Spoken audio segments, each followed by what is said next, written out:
En este 13º aniversario de Esferas de Poder damos la bienvenida a nuestro invitado, el ex vicepresidente de la República y miembro del Comité Político del Partido de la Liberación Dominicana, el doctor Jaime David Fernández Mirabal. Muchísimas gracias por el honor.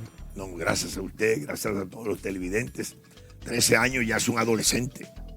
Así es que y en la esfera del poder esperamos sentirnos tan cerca del poder como está el programa. Bueno, doctor, es un honor tenerle aquí en esta coyuntura, en Esferas de Poder, además de celebración y de activismo interno en el PLD, que quisiéramos ver cuál es su pronóstico acerca de la situación que vive el partido. En octubre va a haber una consulta para elegir el candidato presidencial. Hay 6 precandidatos que se están disputando ir en la boleta en el 24. ¿Qué usted cree sobre todo esto? Mire, uno de los grandes retos que tienen las organizaciones políticas en nuestro país y en cualquier país del mundo es construir más y mejor democracia. O sea, porque en la República somos un partido, o sea, aquí somos un país democrático, pero con pocos demócratas. Lo que quiere decir que la gente no tiene esa cultura de participar más. En el PLD lo que hemos hecho es intentar hacer una consulta ciudadana donde la población con el padrón abierto de la Junta Central Electoral pueda ir y decir quién le simpatiza más para que pueda ostentar la candidatura a la presidencia de la República por el Partido de la Liberación Dominicana. Y esa es la consulta que haremos el 16 de octubre, donde todo el mundo puede ir a votar, excepto que esté inscrito en otros partidos, pero la mayoría no lo está. Y ahí escoger, creo que el Partido de la Liberación Dominicana muestra lo que decía Juan Bosch, que es un partido de líderes y un partido, una fábrica de presidentes, como se llegó a decir, porque el Partido de la Liberación Dominicana es la única fuerza política capaz de tomar a una persona, a un joven con formación política, pero sin apellido sonoro y sin dinero, y postularlo a la presidencia de la República y ser buenos presidentes, como lo fue Leonel Fernández y Danilo Medina. O sea, el Partido de la Liberación Dominicana es el partido de las oportunidades. En los otros hasta ahora lo que llegan son porque tienen apellido sonoro o porque tienen dinero.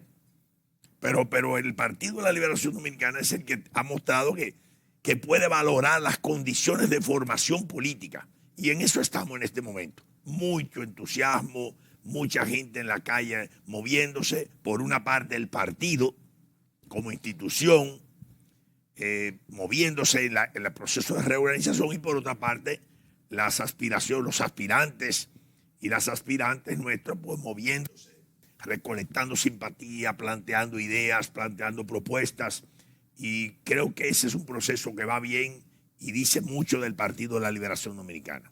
Al parecer en el 24 habrá un tripartidismo.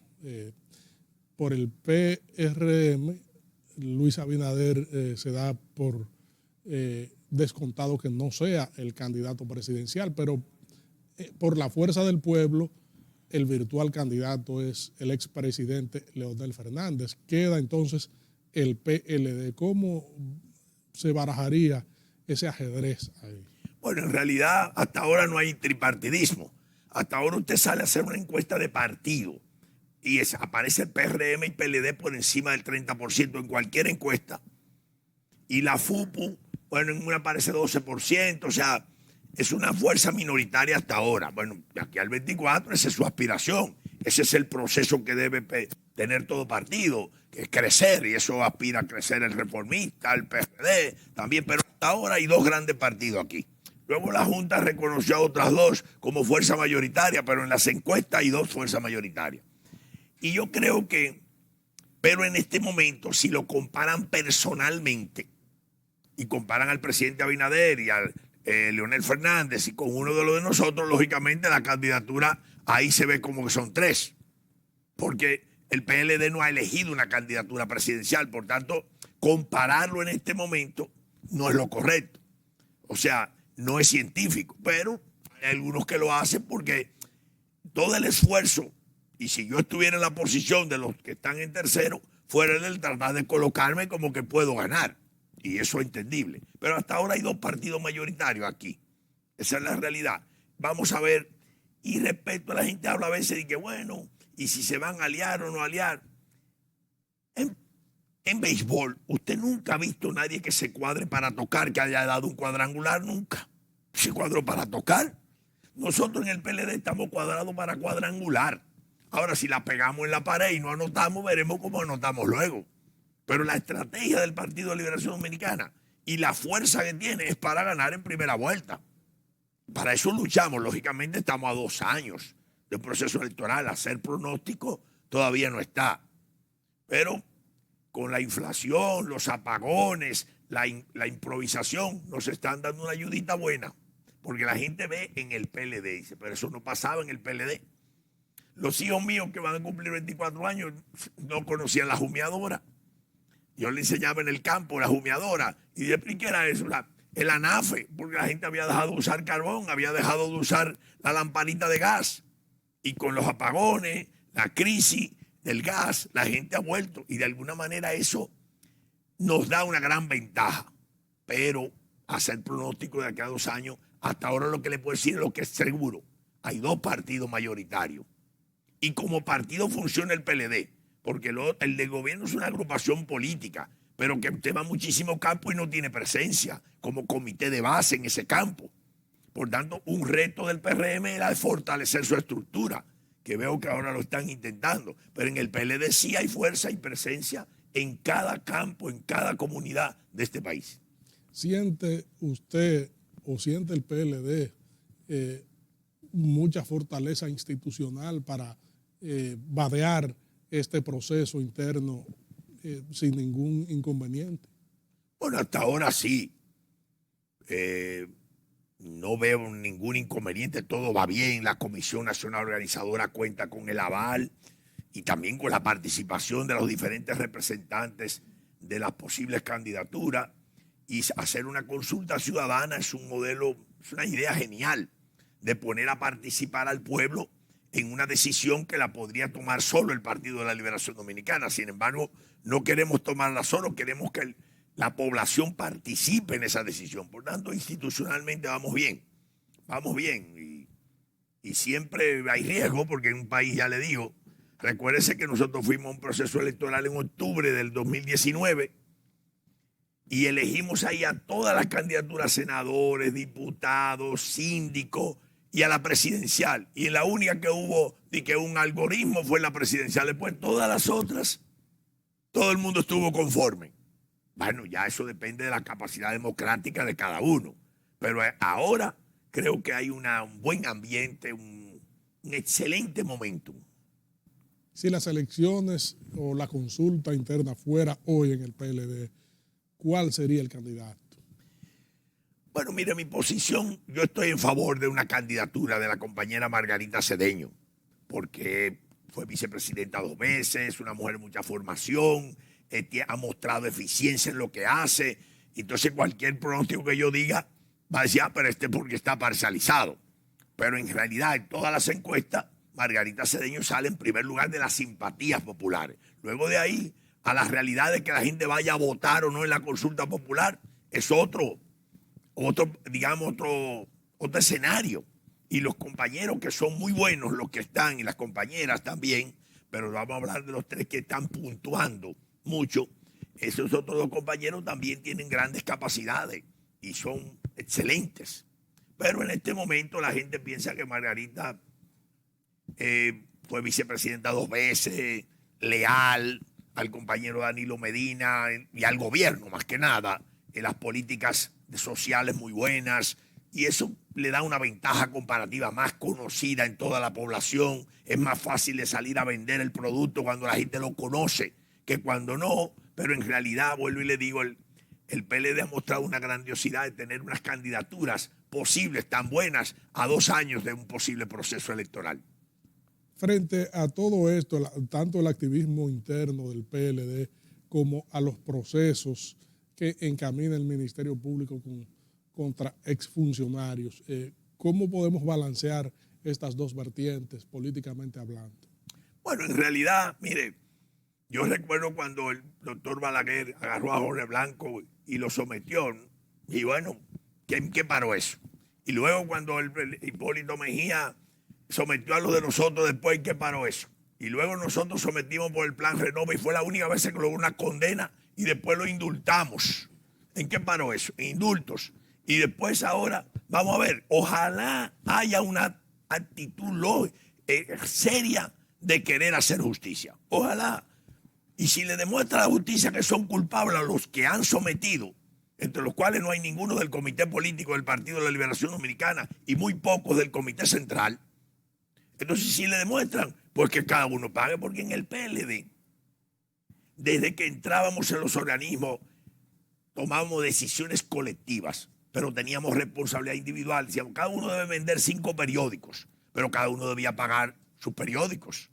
Irresponsable. O sea, en el PLD lo que hicimos fue buenas políticas públicas, 20 años de estabilidad económica, política, 20 años de crecimiento sostenido, 20 años de desaparición de los apagones, de control de la inflación, 20 años de políticas públicas, con muchísimas debilidades también, que son deshablen los otros. Yo hablo de las luces.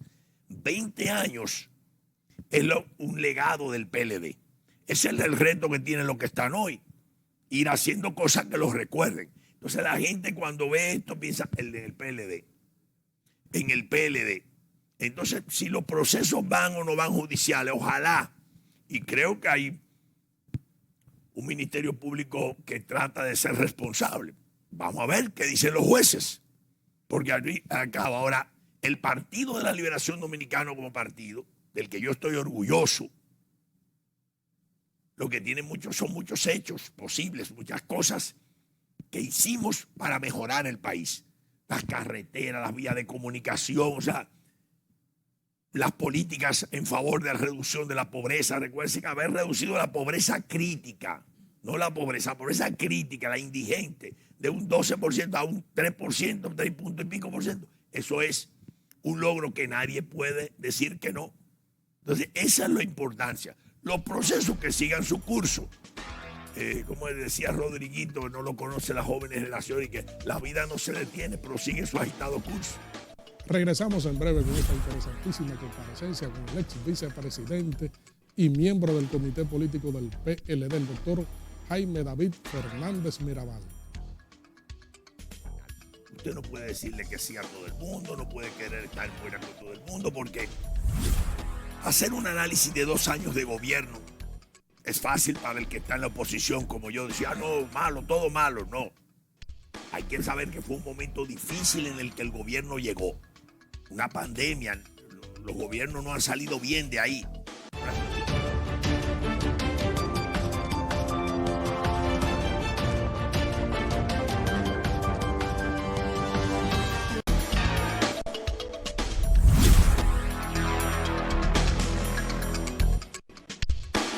Estamos conversando aquí en Esferas de Poder con el ex vicepresidente de la República, miembro del Comité Político del PLD, el doctor Jaime David Fernández Mirabal. Doctor, muchos temas en la palestra pública. Revocación de aumento de la tarifa eléctrica por parte del gobierno, discusión del proyecto de ley de extinción de dominio y una serie de temas que atañen el accionar del país, la institucionalidad, la economía, la política. ¿Cómo usted ve el firmamento, el espectro actualmente? Mire, siempre se ha dicho una cosa, el populismo empieza simpático al principio y odiado al final. Usted no puede decirle que sí a todo el mundo, no puede querer estar en buena con todo el mundo, porque hacer un análisis de 2 años de gobierno es fácil para el que está en la oposición, como yo decía, no, malo, todo malo, no. Hay que saber que fue un momento difícil en el que el gobierno llegó. Una pandemia, los gobiernos no han salido bien de ahí.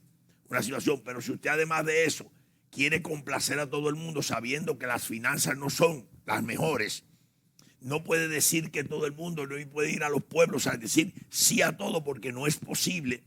Entonces eso trae una consecuencia de que la gente empieza a perder credibilidad en las políticas del gobierno. Hasta lo que hay buena intención, la gente ya lo dice, no, eso es igual que lo que pasó, que prometieron tal cosa y no cumplieron. O sea, usted cuando toma medidas, por eso en la presidencia, cuando usted toma medidas, tiene que tener una institución que lo apoye. Por eso la importancia de tener un partido fuerte cuando usted llega a gobernar. Uno de los secretos de los buenos gobiernos del PLD, que el PLD tomaba una medida, aunque fuera odiosa al principio, pero que podía ser simpática luego cuando se estabilizara y el partido la apoyaba. Ahora no. Ahora el gobierno toma una medida y los propios dirigentes del gobierno están unos públicamente acabando y otros por detrás. Entonces así es difícil. Cuando usted no logra tener todas sus reses, voy a hablar como ganadero, todas sus reses en un solo corral y que cada una está rompiendo alambre y encaramándose por allá, la cosa es difícil. Entonces yo pienso que una de las grandes dificultades que se ve aquí es la falta de planificación, de que lo que hay es poco, pero cómo distribuyámoslo para que se hagan las cosas bien. No se puede querer, y yo pienso que ahí está el problema. Ahí está uno de los principales problemas, porque hay inflación. No sé si usted se recuerda cuando el gobierno del presidente Hipólito Mejía, que cada vez que él hablaba, la prima del dólar se disparaba, porque generaba incertidumbre. Cuando ya perdió Hipólito Mejía, antes de nosotros asumir en el 2004 el gobierno, en esos 3 meses de transición, la prima bajó muchísimo, porque la certidumbre de que las cosas iban a ponerse en su lugar genera esa confianza, genera estabilidad. Pues ahora eso pasa también. O sea, hay muchos. Ahora la producción arrocera es mejor que en años anteriores. O sea, no es una producción, fue una producción buena. Pero el sector está en incertidumbre, porque no, al aprobar eso, digamos, tasa cero para tantos productos, el sector piensa que en el año que viene, 2023, va a entrar en una crisis. O sea, generamos incertidumbre. Un gobierno que ha sustituido, ha preferido privilegiar el sector importador por encima del sector productor nacional, supuestamente para defender a los consumidores. Entonces lo que ha hecho es importar inflación y al mismo tiempo generar incertidumbre en el sector productivo. Y eso daña en el momento, y a futuro el daño puede ser mucho mayor. Por tanto, yo creo que en estos 2 años, con este tipo de todas esas planteamientos, todos esos momentos que usted está diciendo, yo creo que la preocupación mayor es que el gobierno genera sensación de incertidumbre, sensación de crisis, de amenaza, y eso es peligroso. El gobierno obviamente ha tenido que afrontar un panorama internacional con muchos nubarrones debido a la invasión de Rusia a Ucrania, que ha originado una distorsión y una ralentización en el mercado, aparte de la situación provocada por la pandemia. ¿Usted cree que las perspectivas puedan mejorar, pueda haber un mejor horizonte para que la incertidumbre se despeje más a nivel internacional? Sí, eso es verdad lo que usted dice. La incertidumbre es mundial en términos de, por ejemplo, de situaciones en el escenario.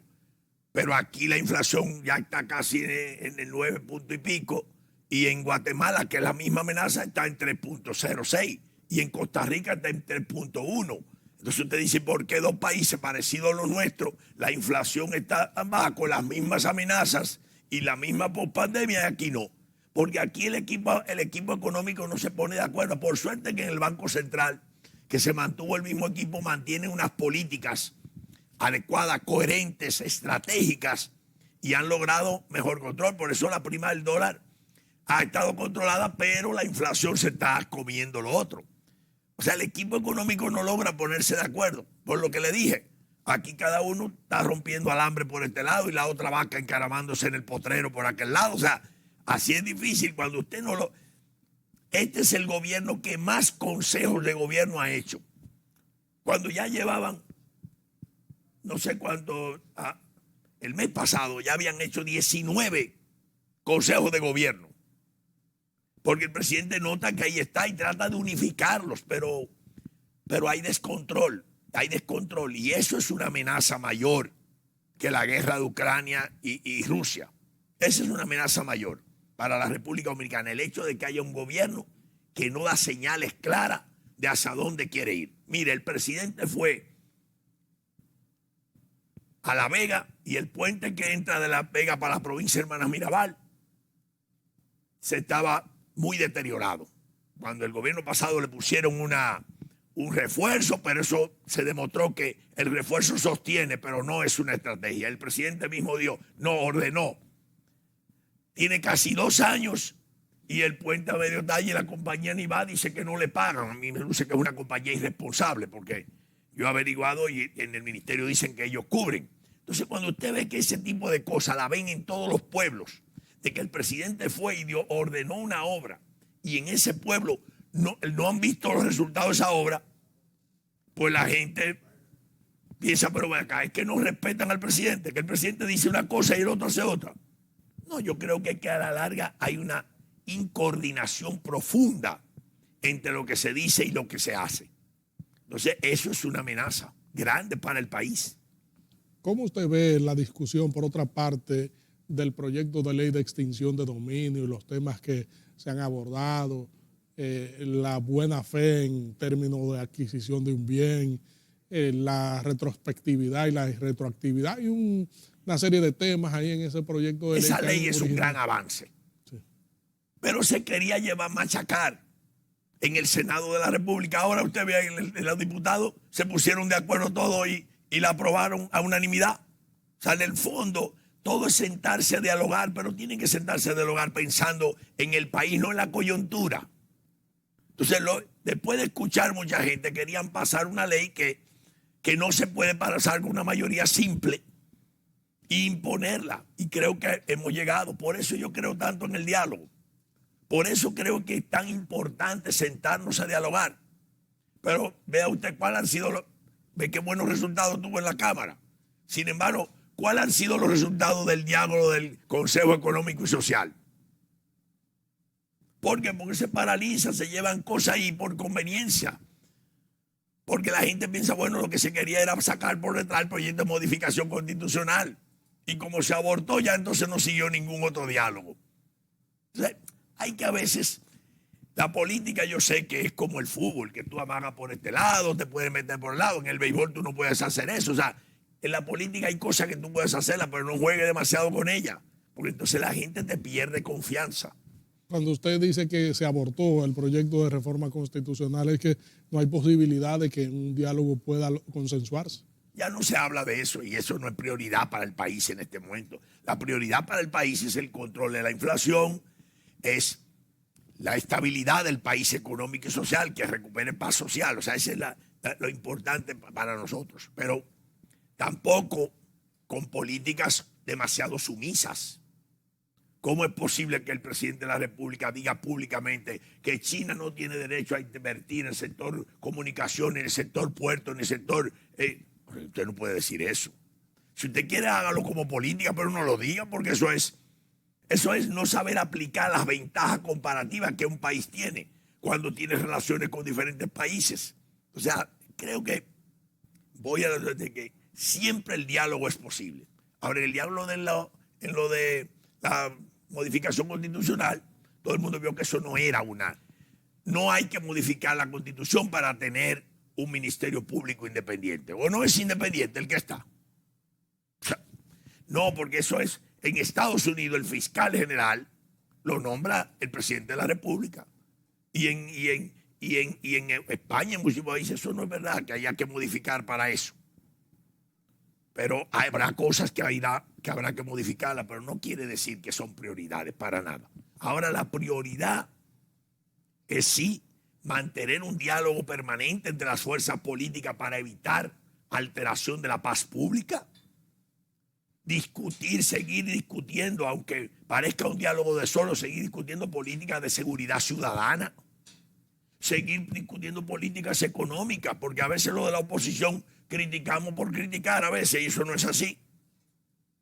O sea, yo creo que nosotros debemos ser también responsables y siempre estaremos dispuestos a dialogar. Pero usted no puede dialogar y luego en un discurso ya decir que somos un grupo de bandidos y que somos un grupo de ladrones. No, porque en el Partido de la Liberación Dominicana puede haber gente acusada, pero la mayoría del PLD es gente que ha actuado correctamente, que no es gente que ha llegado a puesto a enriquecerse y que actuaron en la política bien. Ahora Habrá algunos, como los hay ahora mismo en menos de 2 años, en este gobierno, imagínense nosotros en 20. Pero para eso está la justicia y que la justicia diga si son culpables o no. No que nosotros los condenemos ya en los medios de comunicación, de acuerdo a la conveniencia o no de sectores de poder. En el propio gobierno hubo sectores de poder que comieron a determinado ministro, porque le conviene comérselo para que el otro llegue, porque ese es otro tema. Vuelvo y le digo, es un gobierno como le gusta a algunos amigos, que por un tuit lo cambian, las simpatías suben y bajan, como está el gobierno de Macron en Francia, que de acuerdo a las redes sociales que se gobierna. Usted no puede gobernar por las redes sociales, usted debe escucharlas, sí, pero saber también qué es posible y qué no. ¿Quién está detrás de esos sectores? Porque mire cómo se ha descubierto, cómo te alteraban todos los bots que te ponen, gente que te la ponen a decir cosas cuando quieren lateralizar. Hay que escuchar las redes sociales, pero usted no puede gobernar por las redes sociales. Doctor, agradecemos la amabilidad de comparecer aquí a Esferas de Poder para hablarle al país como un líder político, un ex vicepresidente de la República, un miembro del Comité Político del PLD en este 13º aniversario de Esferas de Poder. Muchas gracias. Gracias a usted por permitirme expresar nuestras ideas y creo que es un buen ejercicio democrático. Usted es voz de los sin voces y bueno, tratamos de responder sus inquietudes. Muchas gracias, amigos televidentes, por habernos acompañado en esta interesantísima comparecencia con el ex vicepresidente de la República y miembro del Comité Y brindamos político. por el aniversario. Ah, sí, claro, vamos a brindar por el Que no se le aniversario. olvide, ¿verdad?